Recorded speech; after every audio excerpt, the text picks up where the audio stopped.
नमस्कार दोस्तों, स्वागत है आपका हमारे आज की इस वीडियो में। आज मैं आपको पौष अमावस्या की कथा सुनाऊंगी। साथ ही साथ आपको यह भी बताऊंगी कि पौष अमावस्या 2022 में कब होगी, उसकी टाइमिंग क्या होगी, पूजा विधि क्या है, व्रत कथा क्या है और दिसंबर में पौष अमावस्या कब पड़ेगी।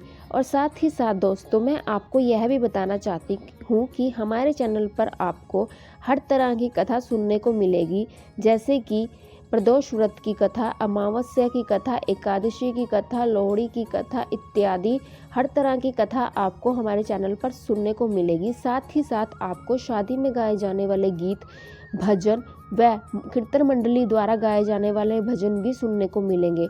तो आप हमारे चैनल को सब्सक्राइब कर लीजिए और घंटी वाला बटन दबाना ना भूलें, ताकि हमारे चैनल पर आने वाली वीडियो का अपडेट आपको टाइम टू टाइम मिलता रहे। तो आइए पौष अमावस्या की कथा को शुरू करते हैं।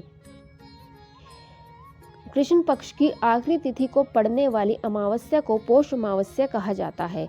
ज्योतिष शास्त्र के अनुसार पौष मास बहुत महत्वपूर्ण होता है और इस मास में पड़ने वाली अमावस्या भी बहुत महत्वपूर्ण होती है। पौष अमावस्या फल देने वाली, पितरों को मुक्ति प्रदान करने वाली होती है। कहते हैं कि इस दिन धार्मिक कार्य, स्नान, दान, पूजा पाठ, मंत्र जप और करने से मनोकामना पूरी होती है। पौष अमावस्या का क्या महत्व है? पौराणिक मान्यताओं के अनुसार जो व्यक्ति चाहता है कि उसके घर पितरों को मोक्ष की प्राप्ति हो, वह व्यक्ति इस दिन व्रत रखकर अपने पितरों के मोक्ष प्राप्ति के लिए यत्न कर सकता है। पौष अमावस्या को पूर्वजों का दिन माना गया है, इसलिए इस दिन उनको तर्पण दिया जाता है। पौष अमावस्या पूजा करने के क्या लाभ हैं? इस दिन पितृदोष की शांति कराने से तरक्की में आने वाली कठिनाइयां दूर हो जाती हैं। पौष अमावस्या व्रत पूजा करने से पितृदोष दूर हो जाता है और संतान की उत्पत्ति में आने वाली कठिनाइयां खत्म हो जाती हैं। जो व्यक्ति बिजनेस या नौकरी में परेशानी झेल रहा है, उसको भी पौष अमावस्या व्रत पूजा करने से लाभ पहुंचता है। जिन व्यक्तियों की कुंडली में संतान नहीं है, यदि वह इस दिन अमावस्या का व्रत करते हैं, उनको भी फल प्राप्त होता है। तो दोस्तों अब मैं आपको पौष अमावस्या व्रत की कथा सुनाऊंगी। तो आइए कथा शुरू करते हैं। एक गरीब ब्राह्मण परिवार के घर में एक बहुत ही गुणगान पुत्री थी, परंतु गरीब होने की वजह से पुत्री का विवाह नहीं हो पा रहा था, जिस कारण ब्राह्मण परिवार बहुत दुखी था। एक दिन उस ब्राह्मण परिवार के घर एक साधु आई।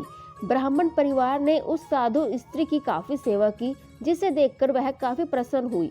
उसने ब्राह्मण परिवार की कन्या को लंबी उम्र का आशीर्वाद दिया और कहा कि इस कन्या के जीवन में विवाह का योग नहीं है। यह बात सुनने के बाद ब्राह्मण परिवार ने उनसे पूछा कि ऐसा क्या किया जा सकता है कि विवाह का योग बन जाए। इसके बाद साधु ने कहा कि कुछ ही दूरी पर एक गांव में सोना नामक एक धोबिन रहती है, जो कि काफी संपन्न है। उन्होंने बताते हुए कहा कि यदि ब्राह्मण परिवार की पुत्री उसकी सेवा करे, यदि वह धोबिन इस कन्या की मांग में अपना सिंदूर लगा दे, तो कन्या का विवाह अवश्य होगा। अगले दिन ब्राह्मण परिवार की कन्या अपना मुंह ढककर धोबिन के घर सुबह सुबह चली जाती है। धोबिन के घर जाने के पश्चात कन्या घर की साफ सफाई तथा अन्य कार्य करने के बाद अपने घर वापस आ जाती है। कुछ दिन तक लगातार वह कन्या यही करती रहती है। एक दिन धोबिन अपनी बहू से पूछती है कि वह सुबह सुबह ही सारा कार्य पूरा कर लेती है और धोबिन को पता भी नहीं चलता, परंतु बहू ने कहा कि उसे लगा कि धोबिन ही सुबह उठकर सारा काम उसके उठने से पहले खत्म कर देती है। इसके बाद अगले दिन वह निगरानी रखती है कि आखिर कौन उसके घर का सारा काम खत्म करके जाता है।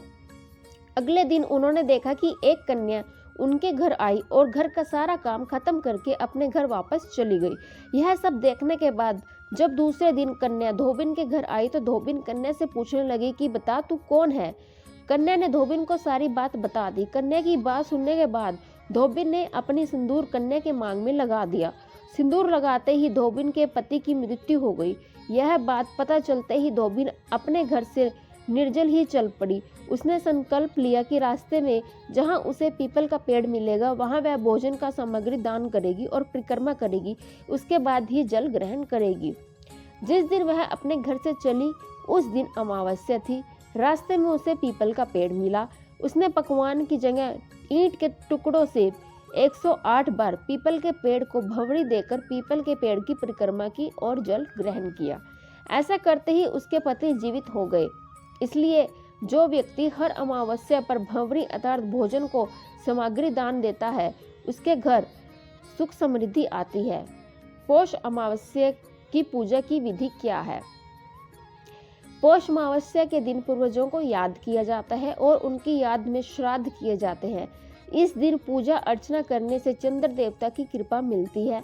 ऐसा मानते हैं चंद्र देव की भी पूजा अर्चना की जाती है।